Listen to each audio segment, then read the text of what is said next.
A very good evening, students. I welcome all of you to the channel Swatika Chemistry Tutorials. So today we are going to discuss the liquid state in the chapter Matter in Our Surroundings. तो अभी तक हम लोगों ने class 9th का chapter matter in our surrounding start किया था और हम लोगों ने प्रॉपर्टीज ऑफ मैटर और सॉलिड स्टेट के बारे में पढ़ा था टिल द लास्ट क्लास. आज हम स्टार्ट करेंगे the next state that is the liquid state. So children, अगर मैं लिक्विड्स की बात करूं तो यहाँ पे किस तरह का नेचर होगा पार्टिकल्स का. पार्टिकल्स लिक्विड में इस तरह से प्रेजेंट होंगे. That means they will be slightly far away from each other but not as far as in the gaseous state. मतलब इनके बीच की जो स्पेसेस हैं they will be intermediate of the spaces between the particles in the solid state and in the gaseous state. Clear? तो दोनों states के बीच में इनकी फोर्सेस और स्पेसेस लाई करेंगी.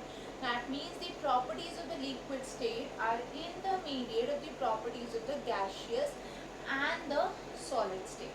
Okay, so let us start with the liquid state. जैसे कि अभी हमने सबसे पहला पॉइंट देखा, in this case the forces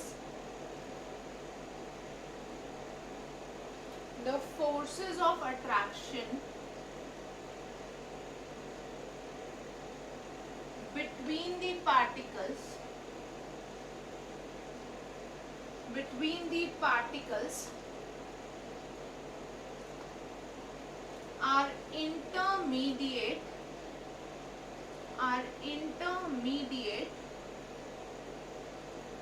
ठीक है. किसके इंटरमीडिएट है?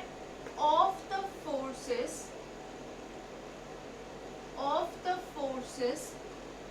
in the solid and gaseous states.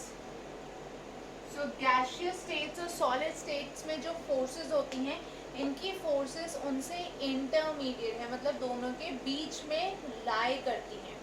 We can also say the interparticle forces,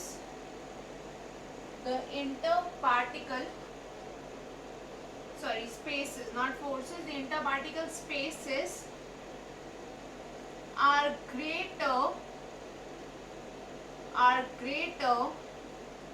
than solids, but less than gases. तो क्योंकि फोर्सेस दोनों के इंटरमीडिएट हैं, उसका मतलब है जो इंटर पार्टिकल स्पेसेस होंगी वो भी इन दोनों स्टेट से इंटरमीडिएट होंगी. दैट मीन्स सॉलिड से ज़्यादा होंगी स्पेसेस बट गैसेस से कम होंगी. So these are the 2 points about the liquid state. Let us move on to the third point about the liquid state.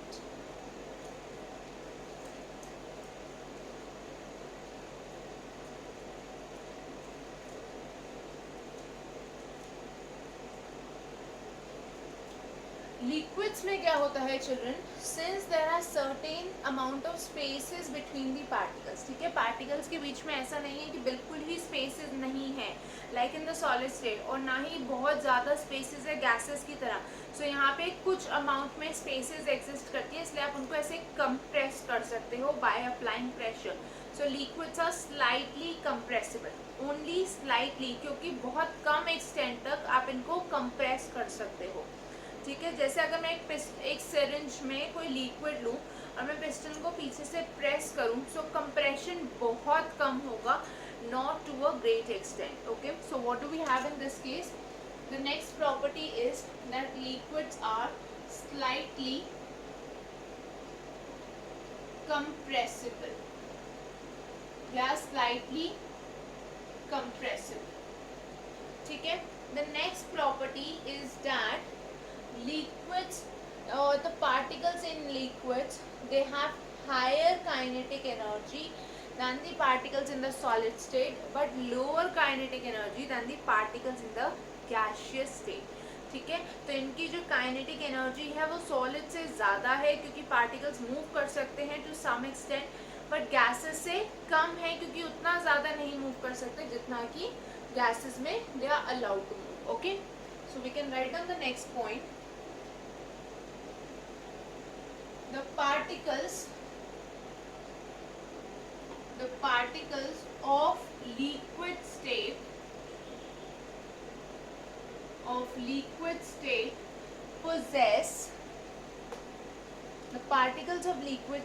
possess moderate kinetic energy. ठीक है, moderate kinetic energy है इन particles की. अब children, अगर मैं डेंसिटी की बात करूं, the density is again lower than the solid state but higher than the gaseous state, क्योंकि यहाँ पे पार्टिकल्स सॉलिड से कम टाइटली पैक्ड हैं बट लिक्विड से ज़्यादा टाइटली पैक्ड है, इसलिए जो डेंसिटी होगी वो सॉलिड से कम होगी और लिक्विड से ज़्यादा होगी. ठीक है, here I can say kinetic energy of solid is less than kinetic energy of liquid, which is further less than kinetic energy of gas. ठीक है, और अगर मैं डेंसिटी की बात करूं, so we can say density of liquids is low. Liquid की density लो होती है, जिसको मैं लिख सकती हूँ density of solid is greater than the density of liquid which is further greater than the density of gas. मतलब हमने जनरल बोल दिया कि लो वैल्यूज होती हैं, बहुत हाई वैल्यूज नहीं होती. For example the density of water, everyone knows that the density of water is equal to 1 gram per m. ठीक है, और 1 ग्राम पर centimetre cube which is a low value. Next children, these liquids they show a property to flow. Okay, so they have the ability to flow, इसलिए हम इनको बोलते हैं कि they possess fluidity. Liquids possess fluidity or they are fluids. Liquids fluids होते हैं, या हम बोल सकते हैं उनकी एक प्रॉपर्टी होती है जिसको हम बोलते हैं fluidity, which is the ability to flow. क्योंकि लिक्विड के बीच में फोर्सेस बहुत ज़्यादा स्ट्रॉन्ग नहीं है, तो एक लेयर इस तरह से दूसरी लेयर के ऊपर इजीली स्लाइड करेगी. Okay, so they have the ability to flow और we can say they have fluidity. जबकि सॉलिड्स में ये फ्लूइडिटी एब्सेंट थी. सॉलिड्स के केस में क्या था, रिजिडिटी थी. फ्लूइडिटी ना होके सॉलिड्स में there was rigidity. So I hope this is clear everyone. Moving to the next property, हम लोगों ने सॉलिड्स में देखा था that they do not show the tendency of diffusion to a great extent. negligible diffusion होता है solids में. okay, but in this case there is low tendency of diffusion, मतलब they show a slight tendency of diffusion. okay, so diffusion is possible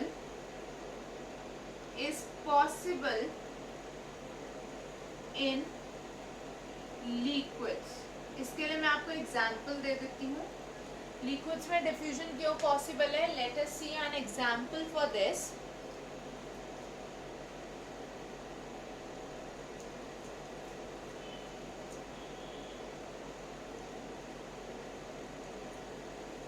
suppose करो मेरे पास एक beaker है that is full of water. Okay, I have a beaker that contains water. इस beaker में there is water. Now the water that is present, to this water I add a few drops of red ink. मैंने इसमें red ink की few drops डाल दी in this water. So after some time what do I observe, ये जो पूरा beaker है this changes into red coloured water. इसमें जो रेड सॉल्यूशन बनेगा that is due to the red ink. Okay, so now children this means कि ये जो इंक के पार्टिकल्स हैं they have diffused inside the particles और between the particles of water. तो यहाँ पे रेड इंक की डिफ्यूजन हो गई वाटर में, इसलिए after some time all of this water has become red. I hope this is clear. Another example we can take, we have bromine in the form of a reddish brown gas. ठीक है, bromine जो है वो एक reddish brown gas है. अगर मैं इसको वाटर में डिसॉल्व करूं, so the entire solution becomes reddish brown. That means that is the diffusion of gas in liquid. ये जो हम डिफ्यूजन देख रहे हैं, this is liquid in liquid diffusion. Bromine के केस में एक गैस डिफ्यूज होगी वाटर में. Okay, so that is the diffusion of a gas in liquid. So children, this was the property of diffusion shown by liquids. Let us move to the next property of liquids.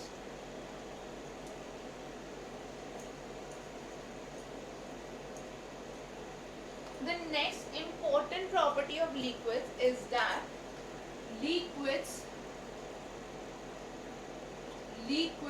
have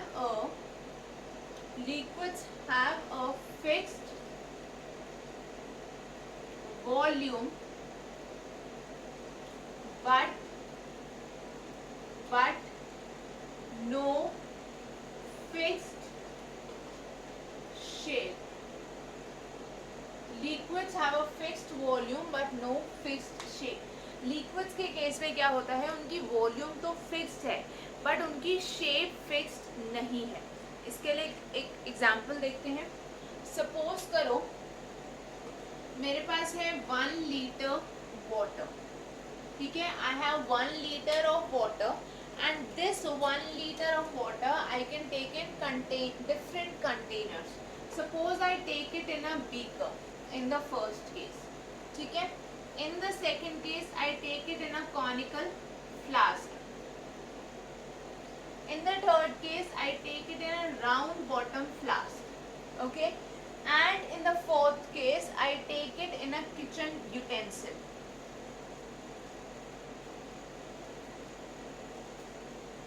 kitchen में जो हम पतीले use करते हैं, suppose I take it in one of those.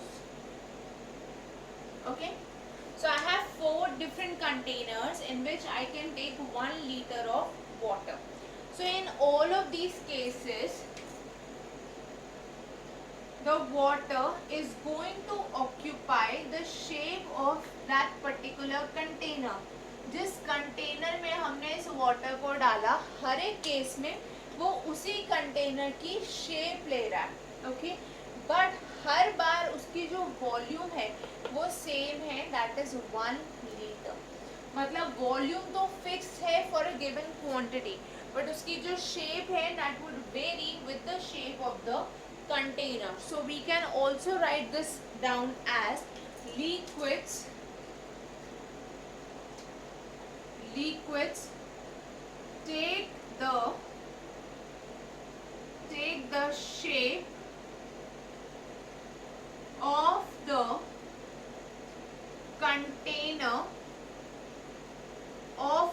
container in which they are kept. जिस भी container में आप लिक्विड को प्लेस करोगे वो उस पर्टिकुलर कंटेनर की शेप को ऑक्यूपाई कर लेगा. Now children, this was about the shape. Let us now move to the next property of liquids.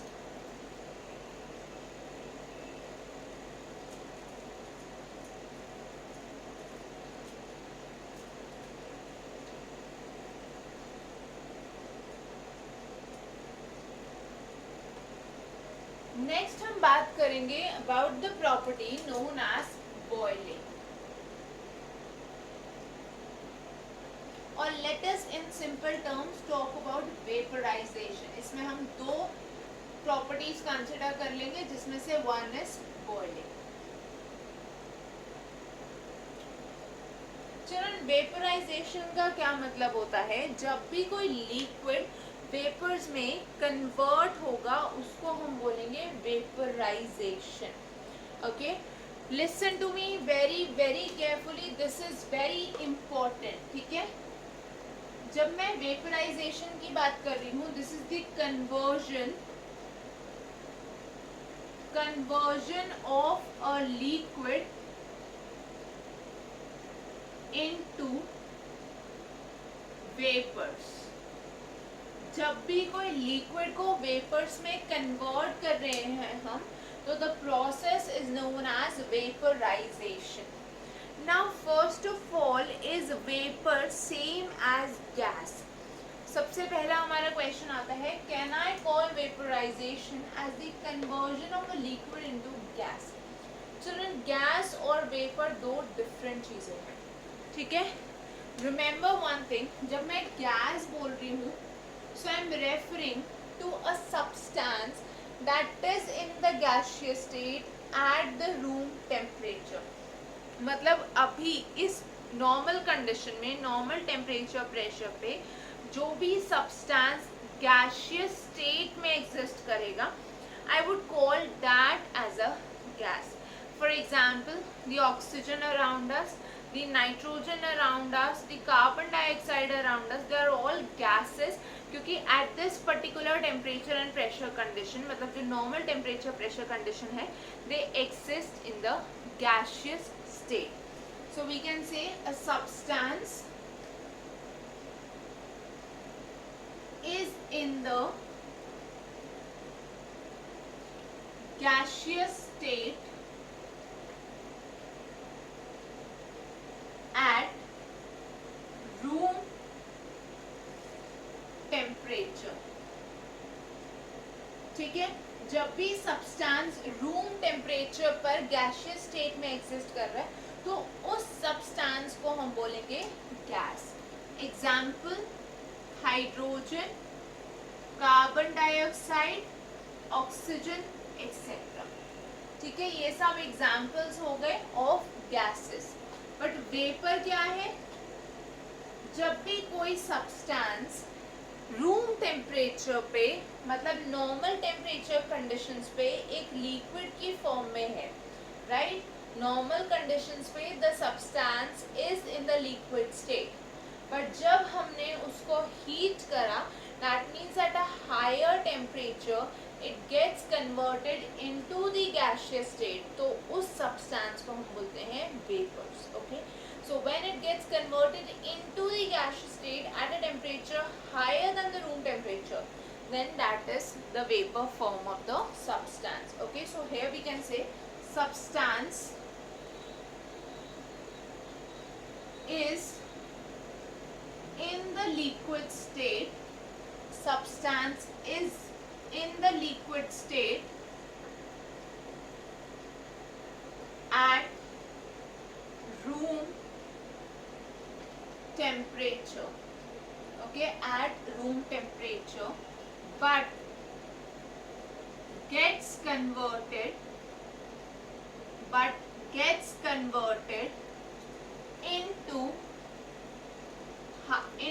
vapors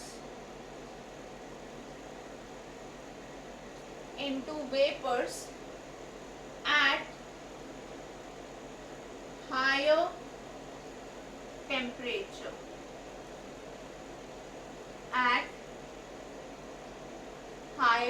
temperature, okay. So वो वेपर होगा जब वो हायर टेम्परेचर पे चेंज हो रहा है into the gaseous state, okay. और वेपर्स की जगह आप यहाँ लिख सकते हैं इनटू गैसियस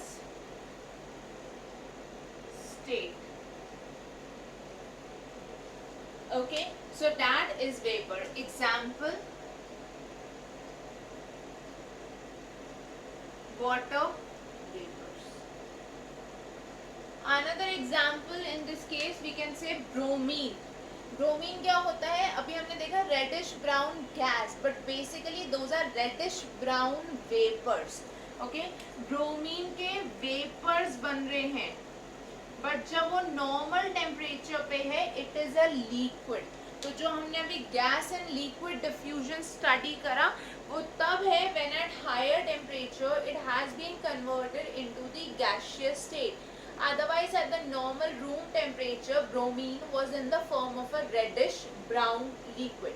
ठीक है, जब हमने नॉर्मल टेम्परेचर पे कंसिडर किया तो ब्रोमीन एक लिक्विड की फॉर्म में था, और जैसे हमने टेम्परेचर को इंक्रीज करके उसको वेपर फॉर्म में कन्वर्ट किया तो रेडिश ब्राउन कलर के ब्रोमीन वेपर्स हमें मिल गए.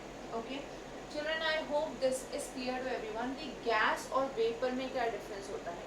तो जब भी हम किसी लिक्विड को, मतलब कोई ऐसा सब्सटेंस जो रूम टेम्परेचर पे लिक्विड है, उसको हम हायर टेम्परेचर पे वेपर में कन्वर्ट कर रहे हैं, तो that process is known as vaporisation.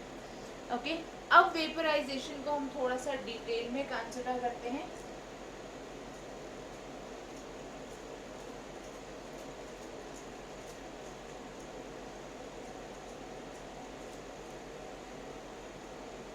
तो वेपराइजेशन है क्या?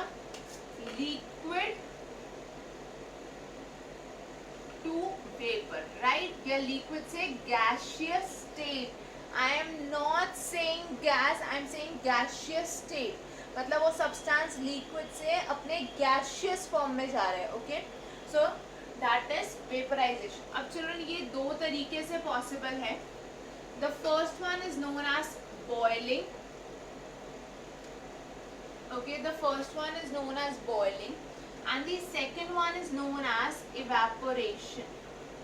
Boiling and evaporation. ठीक है, जब हम boiling की बात कर रहे हैं, boiling means this is the vaporization at its boiling point. So when a liquid gets converted into vapors at the boiling point, okay, at atmospheric pressure, ये भी important है, pressure atmospheric pressure के equal होना चाहिए. So in that case this will be known as boiling. Okay, so boiling क्या है? Conversion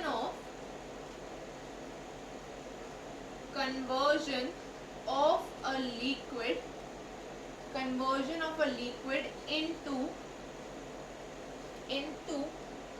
vapors at its boiling point at atmospheric pressure. ठीक है, जो बॉइलिंग है वो एटमॉस्फेरिक प्रेशर पर होगी. मतलब जब उस सब्सटेंस का प्रेशर उसके एटमॉस्फेरिक प्रेशर के इक्वल हो जाए और बॉइलिंग पॉइंट अटेन हो जाए तो उसको हम बोलेंगे बॉइलिंग. अब चलो, एटमॉस्फेरिक प्रेशर क्या होता है, that we shall see in the coming sections. Okay, evaporation में क्या होगा? In this case the boiling point is not reached. मतलब जब लिक्विड वेपर्स में कन्वर्ट हुआ अपने बॉइलिंग पॉइंट से पहले, क्योंकि एक बार अगर बॉइलिंग पॉइंट अटेन हो गया फिर तो वो बॉइलिंग होगी, बट अगर वो बॉइलिंग पॉइंट से पहले कन्वर्ट हो गया तो that is evaporation.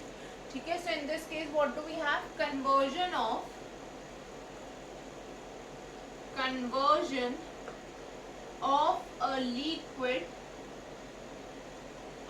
a liquid into its vapors below the boiling point. Below the boiling point. जैसे अगर मैं एक टम्बलर ले लूं, ठीक है, या I take a big tub.